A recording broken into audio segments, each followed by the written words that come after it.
What is up, my people? Welcome to another one. Um,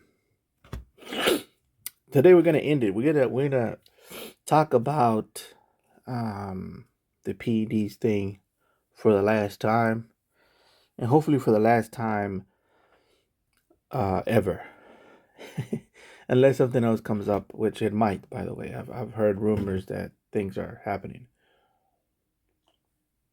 but unless something else comes up, I'm not gonna say anything else. But I do want to give a conclusion and a solution to the situation. Because I do have a solution. I don't think the solution is going to happen, but I am going to give some ideas into how somebody who wants this to happen might go about doing it. Now, we all know that the world of boxing has been considered for a long time the wild west of sports. Um, and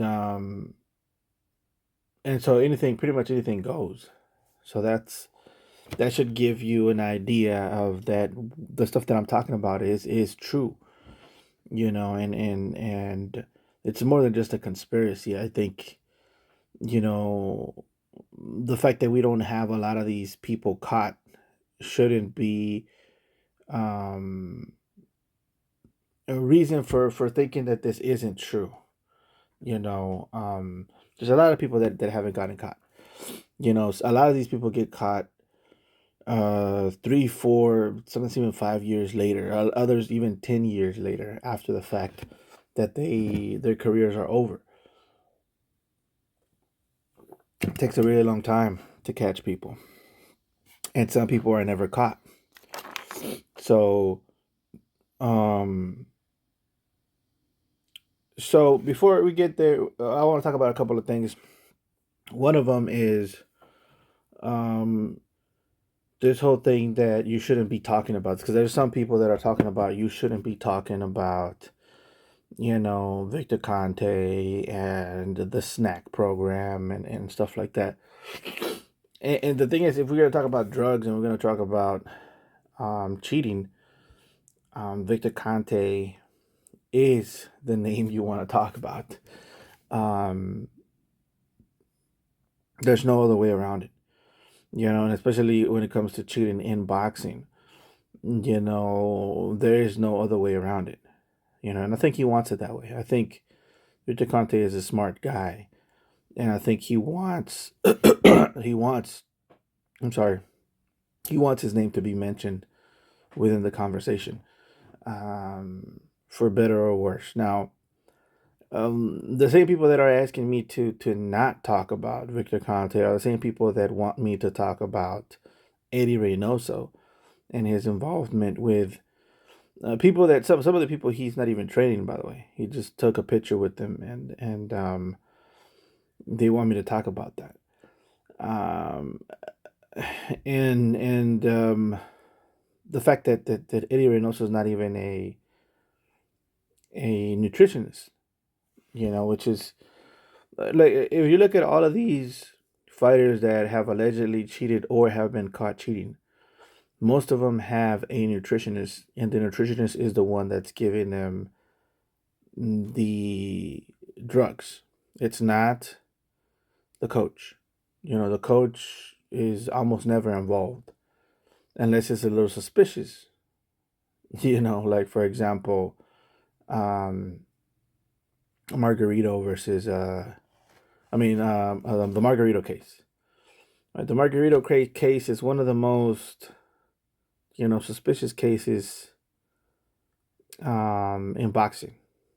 And it kind of shows you how things work in boxing. They could catch you, but they don't do it unless the people clamor for it.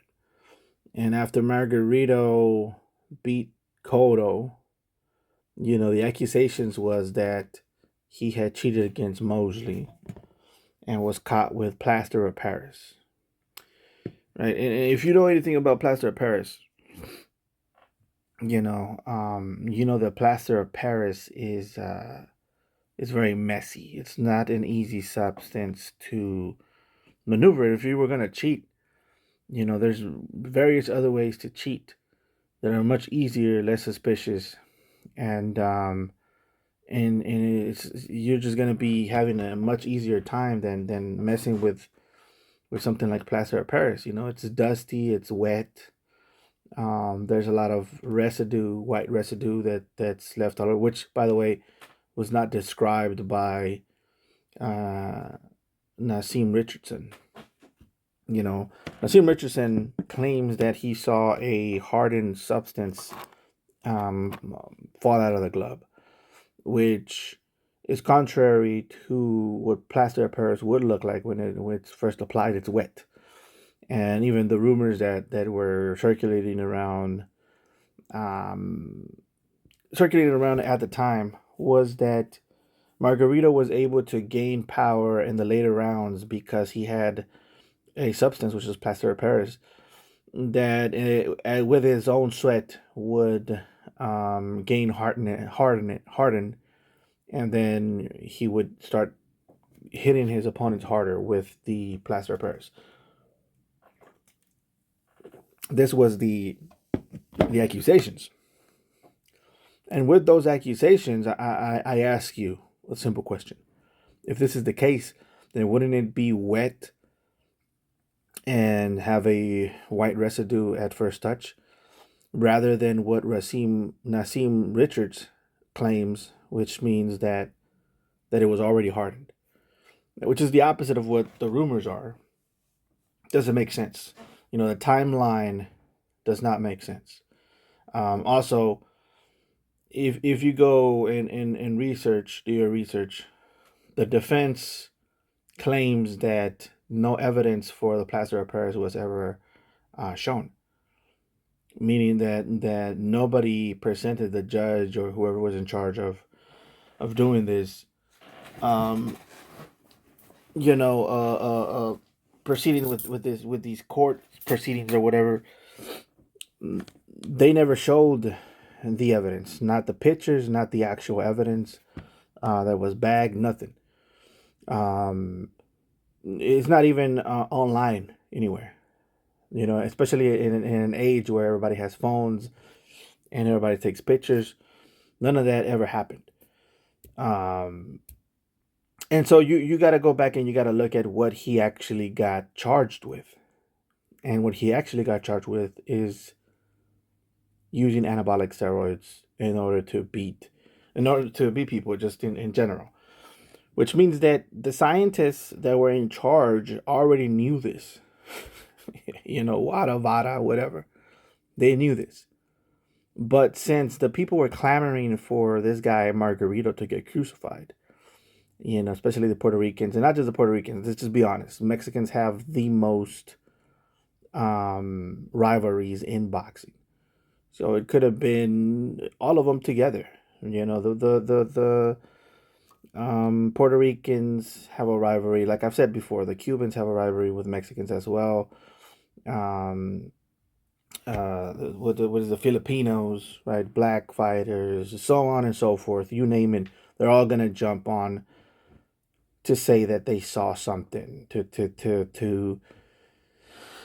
get this guy prosecuted.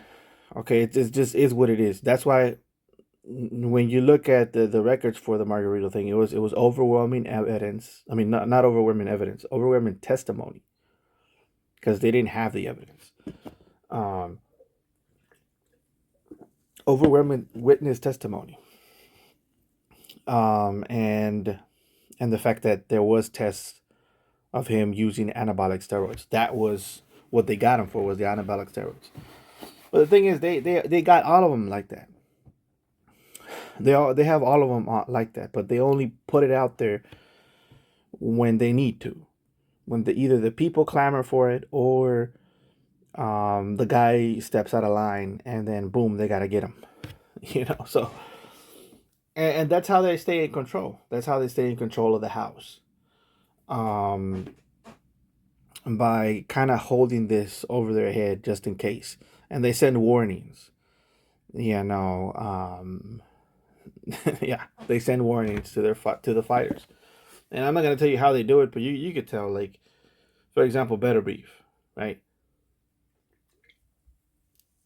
When they said, "Oh, we found an abnormal amount of testosterone in his system," they didn't say he cheated, but they said it was just abnormal.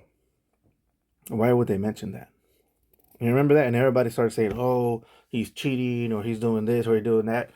What they didn't mention is that everybody in boxing has an abnormal amount of testosterone in their system. Everybody does. But why would they go out of the way to mention Better Beefs and not everybody else's? And why would they lie and said it's abnormal when they know for a fact that it's not abnormal in boxing?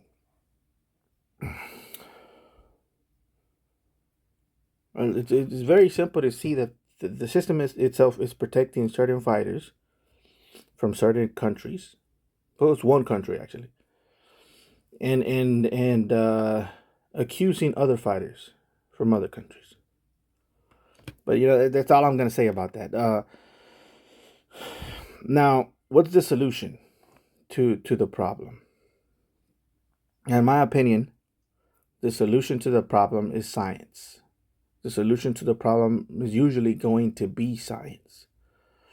These anabolic steroids, these PEDs of different sorts, because they're not all anabolic steroids. They're sometimes, like I said, there's just different types of PEDs that affect the body differently and help the body to do better, to push itself to the limit. In my opinion, the best solution for the situation is to, instead of gathering these scientists in order to catch people, we should gather these scientists in order to help people improve themselves using all of these different types of PEDs that we have. We need to bring them all in, explore them, and start helping these fighters be the best that they can be and using these anabolic steroids. And make it a whole new, even a whole new league, which is, I think, would be the solution to it. So basically, what I'm trying to say is they should let them all cheat. Not only should they let them all cheat, they should help them cheat. And we're not even going to call them cheaters anymore, because it's the system is going to help these fighters be better. That's what I think we should do, and it'll be better for boxing, in my opinion, because we're going to be able to see faster fighters, stronger fighters, um, and all around more entertaining fighters in general. What would happen? Clenbuterol versus Snack. What is the outcome of that? You know, um, because let's be honest, we're evolving, right? And I think the last step to evolution is these supplements in sports. Of course, that's not the last step. There's gonna be more things in the future. We're gonna change as humans. We're not gonna be the same. We're not the same as we used to be. So why shun this step in our progression? Instead, we should embrace it and make it part of the system, instead of, because this is what's gonna make us better at it. And it's gonna make it safer for the fighters, because some of these fighters are doing it clandestinely. They're doing it with shady people, and some of them are getting themselves hurt. Some of them are doing it in the wrong way, and they're not getting the maximum effect that they could have. All of these things are dangerous, but if we use these scientists, professional scientists, to help these guys, then it won't be that bad. It's just the same solution that I think should happen with the drug abuse. And I know it's gonna sound weird, but I think we should help people get high safely. We should make these houses or places where people could go and get high safely. And yeah, I know it sounds like, no, that's not the solution. But the war, like for example, right now they're trying to do another war on drugs. A lot of people are gonna die, right? A lot of people are gonna lose money, right? And and it's just gonna continue the cycle, and virtue signaling. Oh, those guys are bad. These guys are good. When really the U.S. and Mexico are connected in the drug war, and they both benefit from it. The only solution would be to legalize a lot of these drugs, and not only legalize them, but to help uh, people with drug addictions get high safely. This would eliminate the cartels, and would help the people that are actually being hurt. But this is never going to happen, by the way. This is a solution that will never happen because, like in the healthcare system and like in every other system that we have in place, the money is not in the cure. It's in the sedatives. It's in the sickness. It's even in death, right? And then judging by this, the humans know what to do. They just don't want to do it because they want to keep making money off of it. You know, I doubt that this is going to happen in boxing. You know, the only solution to that, the rebuttal to that I would say is if one man rises and says, you know what, I'm going to make a new federation of boxing and we're going to allow PEDs. And not only that, we're going to help. We're going to make a lab that allows a high tech laboratory that allows for this, and not only allows to it, but helps these fighters become better. But anyways, that's my solution, guys. That is my opinion. Um, and you guys let me know what you guys think. If you like this video, please like, comment, and subscribe. And I will catch you guys later.